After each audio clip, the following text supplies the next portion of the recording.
खुलुमबाय लोगोफोर आंनि YouTube channel knowledge media and analysis आव नोंथांखौ बरायबाय। नोंथांनाथ' मिथिखागौ तामुलपुरा गोदान जिल्ला जासिगोन निउ डिस्ट्रिक्ट अफ आसाम नङा होमबा। बे जोबोर मोनसे खुसिनि बाथ्रा जों बर' हारिनि थाखाय गासै बर' बीर जोहोलावफोरनि थाखाय आरो तामुलपुर बाखिनि थाखाय बे मोनसे जोबोर गुड निउज नङा होमबा। जुदि नोंथांखौ सोङोबा प्रमद बर'आ तामुलपुर बाखिनि थाखाय मा होदों होनबा आं बुंगोन मोनसे जिल्ला होदो, तामुलपुर जिल्ला होदो। बेवहाय ओरै नङा जे गुबुन बीर जोहोलावफोरनि गुबुन इन्टेलेक्चुवेलफोरनि माखासे सुबुंफोरनि अबदान गैया, बिदि नङा। थेवब्लाबो आं मानो बुंदो बिथाङा जिहेतु लिडार, दा बिथाङा मा जोंनि बिटिआरनि चिफ गाहाय, स' बिनिखायनो जों बिथांनि नामखौ लादो। ओरै नङा जे गुबुनफोरनि अबदान गैया, गुबुनफोरनिबो 100% अबदान दं बेवहाय बेखौ मोननायाव। स' बेबायदिनो आरोबाव माखासे प्रप'ज डिस्ट्रिक्ट थांखिखानाय मोननैसो डिस्ट्रिक्ट दं बानायगोन जायखौ जेरै हलंगि आरो बेबायदिनो गुबुन गुबुन। आरोबाव मोनसे बाथ्रा दंबावो मा एक्सटेनसन अफ बिटिआरखौ एक्सटेन्ड खालामगोन बोजोंहाय सानजाथिंजाय सनितपुर डिस्ट्रिक्टथिं बेखौ माने एक्सटेन्ड खालामनायनि बाथ्रा, मोनसे फोलावनायनि बाथ्रा, बांनायनि बाथ्रा नङा होमबा। बाथ्राया जाहैबाय नोंथाङा सानना बै तामुलपुर डिस्ट्रिक्ट जि गोदानै बानायबाय बा बानायनो थांगासिनो दं बे जानो बर'लेण्ड मोननायनि मोनसे स्टेप, नोंथाङा बिदि सानोना?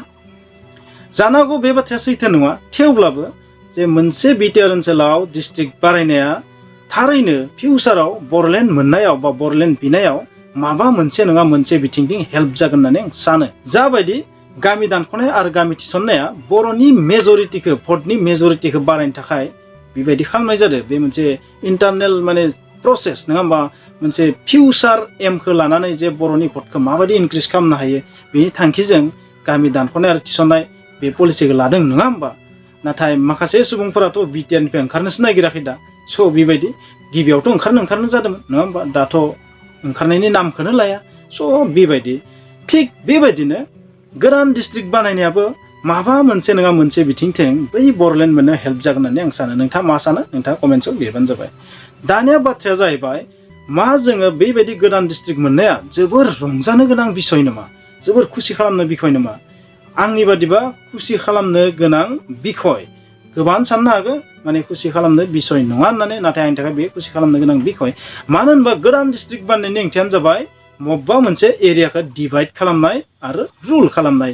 इंराजफोरा जाबायदि डिभाइड एन्ड रुल खालामनानै भारतखौ सासन खालामदोंमोन प्राय 200 बोसोर, जाबायदि मुगल साम्रायजोआ बेसेबा बोसोर भारतखौ गादबनानै लाखिदोंमोन नङा होमबा।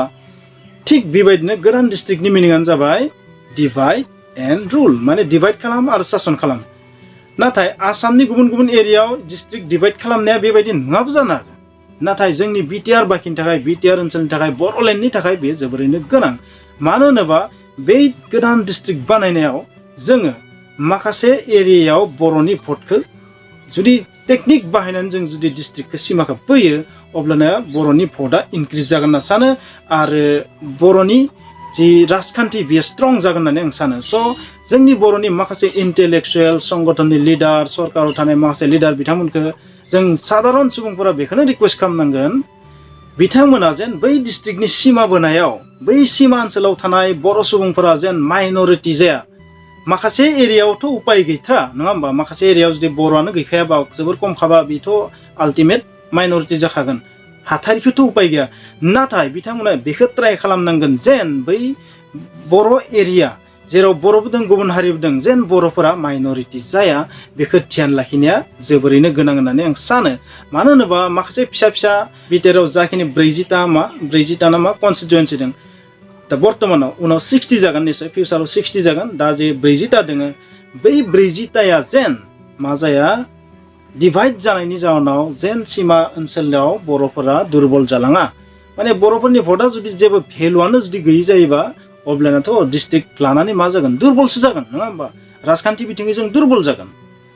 गेजेर ओनसोलावथ' जेराव बर' मेजरिटि, गेजेर डिस्ट्रिक्टनि गेजेर ओनसोलाव जायफोराव बर' मेजरिटि बेयावथ' प्रब्लेम जानाय नङा, नाथाय सिमा ओनसोलाव बे प्रब्लेमा जानायनि चान्स थागोन। स' बेनिखायनो आं बेखौनो रिकुवेस्ट खालामो जोंनि लिडारफोरखौ, इन्टेलेक्चुवेलफोरखौ, संगठनफोरखौ जेन बिथांमोना बे बाथ्राखौ बार बार ध्यानाव लाखियो। जुदि ध्यानाव लाखियोबा साज्रांज्रां लायोबा बे खैफोदाथ' फैखागोन। बेखौ मानसिफोरा खुसि जानानै बेफोरखौ साननो रोङाबो जानो हागौ, नाथाय बै लिडारफोरा निस्सय बे बाथ्राखौ मिथिखागौ। बेनिखायनोथ' गोदान डिस्ट्रिक्टनि थांखिखौ लादोंमोन नङा होमबा। बे सुक्ति खालामनाय समाव बे गोदान डिस्ट्रिक्ट बानायनायनि थांखियाथ' बेनोना।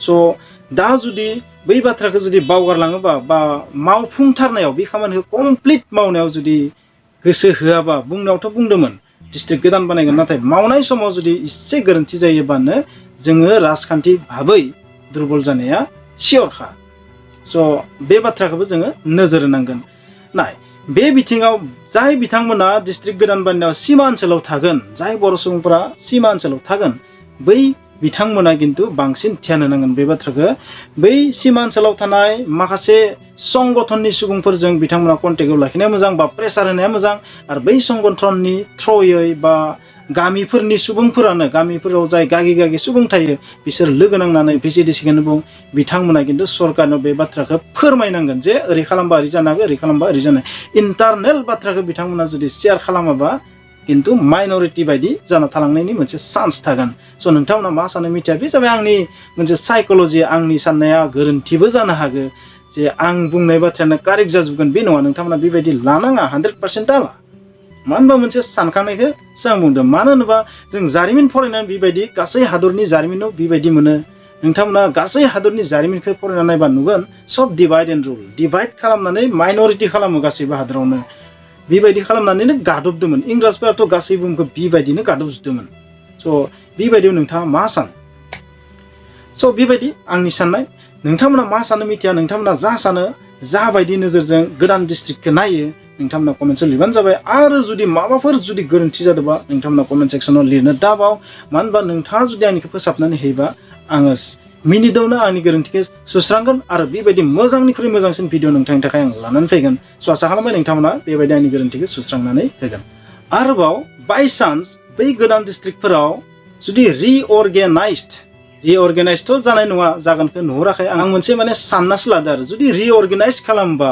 भिसिडिसिखौनो बुं बायदिसिना बेबायदि कनस्टिटुयेन्सिफोरखौनो बुं मोनसे डिस्ट्रिक्टनि सिङाव थानाय बेखौ जुदि रिअर्गेनाइज खालामनांगौ जायोबा बेवहायबो बर'फोरनि भटखौ मेजरिटि खालामनो थाखाय हानायसिम ट्राइ खालामनो थाखाय आं सरकारखौ रिकुवेस्ट खालामो जोंनि बिटिआर सरकारखौ आरो माखासे इन्टेलेक्सुयेल लिडारफोरखौ नाथाय आं बुंनायनि सिगांनो बिथांमोना फार्स्ट बे खामानिखौ मावबाय दंखायो बेखौबो जों मिथियो बिथांमोना बे बिथिङाव खामानि मावगासिनो दं सिगांनिफ्रायनो गोदोनिफ्रायनो आरो बेखौ आं बुंनांगौ नङा थेवब्लाबो आरोबाव जों साधारन सुबुं हिसाबै बुंनो हानाय मोन्थाय थानायखाय जों बुंनायावथ' जेबो गाज्रि जाया इनायबो जाया बेनिखायनो बुंबाय स' गोरोन्थि जायोबा नोंथांमोना निमाहा होबानो जाबाय स' बिदिब्ला नोंथांमोना बे भिडिअखौ नायनानै जुदि माबा मोनसे नलेज मोनदोंबा प्लिज बे भिडिअखौ लाइक खालाम शेयार खालाम आरो जुदि चेनेलाव गोदानबा प्लिज साबस्क्राइब खालाम आरो बेल आइकनखौ थुनानै हो लोगोसे अल बेल आइकनखौबो थुनो दाबाव स' थेंक इउ